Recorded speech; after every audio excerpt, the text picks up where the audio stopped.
अपठित बोध। अपठित गद्यांश। पढ़िए और समझिए। अपठित गद्यांश से अभिप्राय है जिसे पहले कभी न पढ़ा हो। अपठित गद्यांश या पद्यांश निर्धारित पुस्तकों से नहीं लिए जाते। इन्हें विद्यार्थियों ने पहले कभी नहीं पढ़ा होता। इस प्रकार के गद्यांश या पद्यांश देकर विद्यार्थियों से उन पर आधारित प्रश्नों के उत्तर पूछे जाते हैं। अपठित गद्यांश संबंधी प्रश्नों के उत्तर देते समय निम्नलिखित बातों का ध्यान रखना चाहिए। दिए गए अंश को 2-3 बार अवश्य ध्यानपूर्वक पढ़ना चाहिए ताकि उसका अर्थ भली भांति समझ आ जाए। प्रश्नों के उत्तर दिए गए अंश में से ही देने का प्रयास करना चाहिए। प्रश्नों के उत्तर सरल भाषा में देने चाहिए। उत्तर संक्षिप्त व स्पष्ट होने चाहिए। यदि शीर्षक पूछा गया हो तो पद्यांश के मूल भाव पर आधारित शीर्षक देना चाहिए। अपठित गद्यांश उत्तर सहित। निम्नलिखित गद्यांशों को पढ़कर पूछे गए प्रश्नों के उत्तर लिखिए। 1. भारत एक विशाल और प्राचीन देश है। यह उत्तर में कश्मीर से लेकर दक्षिण में कन्याकुमारी तक तथा पूर्व में असम से लेकर पश्चिम में कच्छ तक फैला हुआ है। यहाँ विभिन्न जातियों, भाषाओं और धर्मों के लोग आपस में मिलजुल कर रहते हैं। लोगों का खान पान, वेशभूषा, रीति रिवाज तथा धार्मिक मान्यताएं अलग अलग होते हुए भी भारत में एकता है। भारत में सभी को धार्मिक स्वतंत्रता का अधिकार है। कोई भी व्यक्ति अपनी इच्छा अनुसार कोई भी धर्म अपना सकता है। यहाँ हिंदू, मुस्लिम, सिख, ईसाई आदि सभी धर्मों के लोग बिना किसी भेदभाव के रहते हैं। ये सभी धर्म हमें नम्रता, दया, भाईचारा तथा परोपकार की भावना सिखाते हैं तथा प्रेम और एकता का संदेश देते हैं। प्रश्न: भारत का भौगोलिक विस्तार कहाँ से कहाँ तक है? उत्तर: भारत उत्तर में कश्मीर से लेकर दक्षिण में कन्याकुमारी तक तथा पूर्व में असम से लेकर पश्चिम में कच्छ तक फैला हुआ है। प्रश्न: भारत एकता का प्रतीक कैसे है?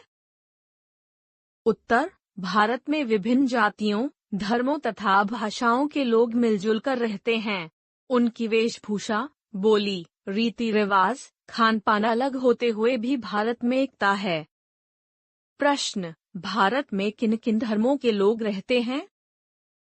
उत्तर: भारत में हिंदू, मुस्लिम, सिख, ईसाई सभी धर्मों के लोग रहते हैं।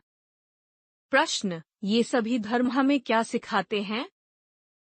उत्तर: ये सभी धर्म हमें नम्रता, दया, भाईचारा, एकता तथा परोपकार की शिक्षा देते हैं। प्रश्न: गद्यांश का उपयुक्त शीर्षक लिखिए। उत्तर: भारत अनेकता में एकता। 2. भारतीय उत्सव प्रिय होते हैं। यहाँ वर्ष भर त्योहारों की धूम रहती है। ये त्योहार हमारे जीवन में उत्साह और उल्लास भर देते हैं। दक्षिण भारत में एक राज्य केरल है। यहाँ के निवासियों का प्रमुख त्योहार है ओणम। यह त्योहार श्रावण मास में मनाया जाता है। इस समय प्रकृति का सौंदर्य लोगों को अपनी ओर आकर्षित करता है। फसलें पककर तैयार हो जाती हैं। कमल और लिली के फूल खिल उठते हैं। इसे फूलों का त्योहार भी कहते हैं। प्रश्न: त्योहार हमें किस किस भाव से भर देते हैं? उत्तर: त्योहार हमें उत्साह और उल्लास से भर देते हैं। प्रश्न: केरल कहाँ स्थित है? उत्तर: केरल दक्षिण भारत में स्थित है। प्रश्न: केरल का प्रमुख त्योहार कौन सा है और यह कब मनाया जाता है?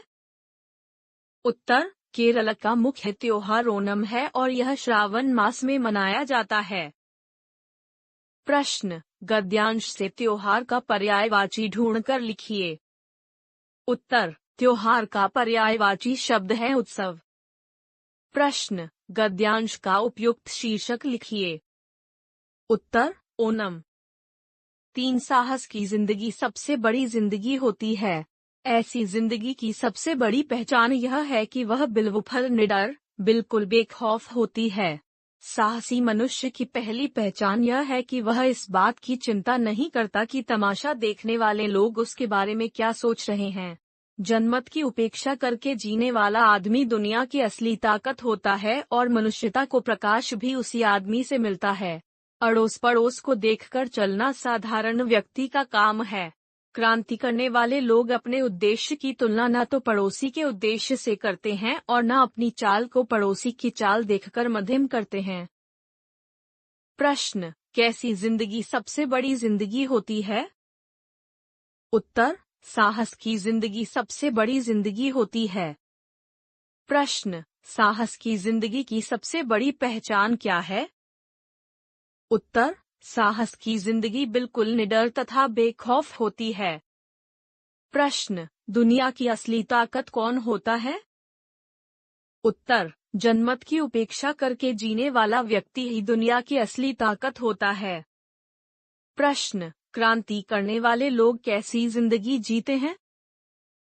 उत्तर, ऐसे लोग अपने उद्देश्य की तुलना न तो पड़ोसी के उद्देश्य से करते हैं और न अपनी चाल को ही पड़ोसी की चाल देखकर धीमा करते हैं। प्रश्न, गद्यांश का उपयुक्त शीर्षक लिखिए। उत्तर, साहस की जिंदगी। अपठित पद्यांश। अपठित पद्यांश अर्थात पद्य का वह अंश जो पहले न पढ़ा गया हो। इसमें पद्यांश को ध्यान से पढ़कर उस पर आधारित प्रश्नों के उत्तर देने होते हैं। इससे पद्यांश को पढ़कर समझने की क्षमता का विकास होता है। अपठित पद्यांश संबंधी प्रश्नों के उत्तर देते समय निम्नलिखित बातों का ध्यान रखना चाहिए। दिए गए पद्यांश को 2-3 बार ध्यान से पढ़ना चाहिए। पद्यांश का मूल भाव समझने का प्रयास करना चाहिए। पूछे गए प्रश्नों को ध्यान से पढ़कर उनके उत्तर लिखने चाहिए। प्रश्नों के उत्तर संक्षिप्त, सटीक और सरल भाषा में लिखने चाहिए। यदि शीर्षक पूछा गया हो तो पद्यांश के मूल भाव के आधार पर शीर्षक लिखना चाहिए। सभी उत्तर लिखने के बाद उन्हें एक बार ध्यान से पढ़ लेना चाहिए। अपठित पद्यांश, उत्तर सहित। निम्नलिखित पद्यांशों को पढ़कर समझिए। हंसते खिलखिलाते रंग बिरंगे फूल, क्यारी में देखकर जी तृप्त हो गया। नथुनों से प्राणों तक खिंच गई। गंध की लकीर सी, आंखों में हो गई रंगों की बरसात। अनायास कह उठा दिल, वाह धन्य है वसंत ऋतु। प्रश्न, पद्यांश में कवि ने किस ऋतु का वर्णन किया है? उत्तर, पद्यांश में कवि ने वसंत ऋतु का वर्णन किया है। प्रश्न, कवि का मन क्या देखकर तृप्त हो गया? उत्तर, हंसते खिलखिलाते रंग बिरंगे फूल देखकर कवि का मन तृप्त हो गया। प्रश्न, रंग बिरंगे फूलों को देखकर कवि के हृदय में कौन सा भाव आया? उत्तर, रंग बिरंगे फूलों को देखकर कवि के हृदय में प्रसन्नता का भाव आया। प्रश्न, गंध की लकीर सी से क्या अभिप्राय है? उत्तर, गंध की लकीर सी से अभिप्राय है सुगंध से हृदय में प्रसन्नता की अनुभूति। प्रश्न, काव्यांश का उचित शीर्षक लिखिए। उत्तर, वसंत ऋतु। यह कदम्ब का पेड़ अगर माँ होता यमुना तीरे, मैं भी उस पर बैठ कन्हैया बनता धीरे धीरे। ले देती यदि मुझे बांसुरी तुम 2 पैसे वाली, किसी तरह नीची हो जाती यह कदम्ब की डाली। तुम्हें नहीं कुछ कहता पर मैं चुपके आता, उस नीची डाली से अम्मा ऊंचे पर चढ़ जाता। वहीं बैठ फिर बड़े मजे से मैं बांसुरी बजाता, अम्मा अम्मा कह वंशी के स्वर में तुम्हें बुलाता।